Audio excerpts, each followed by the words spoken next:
So hello and welcome back to my channel. My name is Gursimran and you're watching Simni Station, and today we are gonna talk about exams.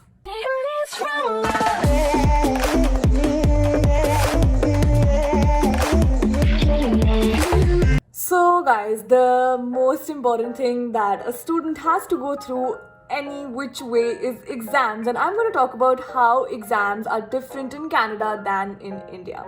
So if you guys remember, or if you're already in school, you know that exams are 3 hours in India and you have to study and you have to know everything by heart to actually pass the exams. If you have given your 12th board exams, you will know very much that it is not as easy. But here in Canada, the system of education is a bit different than the system in India. You see, as in India, we have projects and exams, and then we total it, and then we get the final exam. Here, we have much more divisions in the final mark.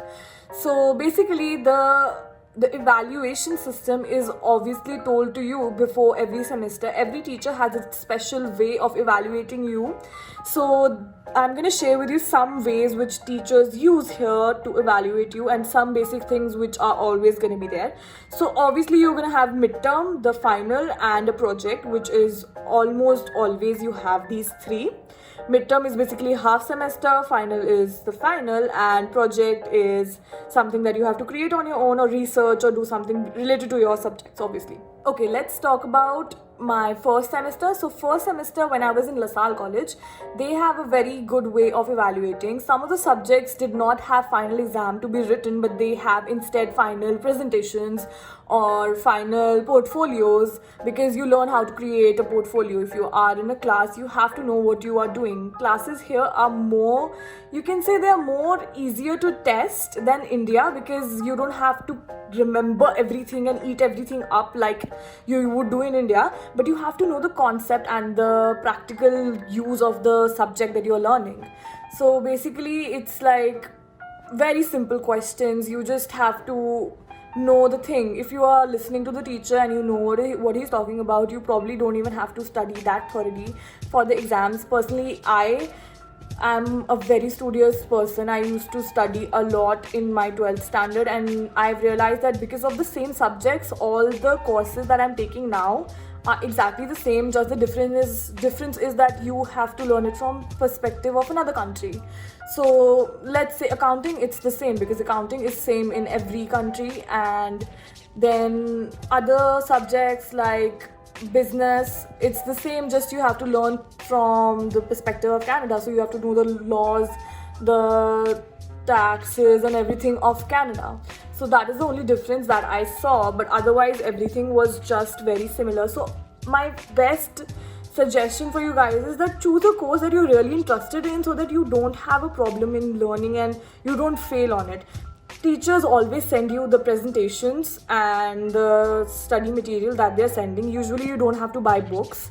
Like in India, you have to have books. Here you don't have to buy books. Teachers send you presentation most of the time. Sometimes you would have to buy a book very specific. For my course, I haven't. Like it's been almost more than 2 years and I haven't bought a book. Instead, for French, I bought a book for French when I was studying French. So other subjects, I never bought a book. Always the teacher sends us the PPT, the presentation that they are teaching from, or they send us the PDF book. So that is what we are doing usually. And the exams are basically when there was no lockdown and life was simple, we had written exams, and we had exams which were like, I don't know, 1 hour, 1.5 hour. 3 hour exams were there for subjects which were like really, theory based, like economics or law, HR, things like that. So those are like really theoretical, so you have to write a lot and you have a lot of different opinions to share, so you get 3 hours. But usually exams are shorter and more easier. Like you get more questions based on what your opinion is than what the course is actually talking about, and you don't have to be exact, you just need to know what you're talking about. So if you explain it in your own words, teachers will be more happier. That is what my experience has been, that teachers are more happier to see words in my own language rather than the exact bookish words. So that is a bit easier, because in India, if you don't have the exact name, you will lose a mark. It's not the case here. So yeah, and also the thing is that you don't have to have the final exam pressure. If you don't, in some cases, if you don't give the final exam, you can still pass a course depending on what your evaluation system is. So basically, if you have projects and midterms and small evaluations like 2% evaluations, and you get a 60% out of, I don't know, 80 or 70, you don't have to give the final exam. Well, you should, to get a better score, but you don't have to in order to pass. So it's not contingent on every exam.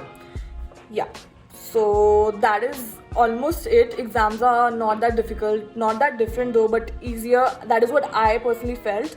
And yeah, that is basically it. If you have any other questions, please leave it in the comment section. Don't forget to subscribe to my channel if you like my video, and if you want to request any other video, do not be shy, just comment. Have a good day.